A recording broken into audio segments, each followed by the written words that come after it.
Gel Sevda. Gel görsən necə alladı restorana. Gel bura. Məhəbbət.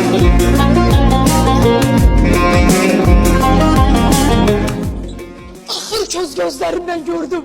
Mənə deyirdilər, amma mən inanmırdım. Deməli sən mən xəyanət edirsən, hə? Bax, ver də cavabı, ver. O qız sənə çəngəllə yedirdir yeməyi. Amma mən yazıq, əlimlə yedirdirdim sənə yeməyi, əlimlə. Əlimin duzu yox idi. Sen onu deyirsən? Yo, deyəcəm əlinlə yedi. Əlinlə yedi. Narahat olmuşsun, bilirəm sən mən dərdim səcə. Yerə bax, ay məhəbbətim. O qız yaxşı qız oxşuyur. Biz gedək, siz çörəyinizi yiyin. Biz sizə mane olmayaq. Sevda, Hə? qızla otur, görmürsən sən bunu, alladır səni. Hə, ştan kes. Neynəməlidir?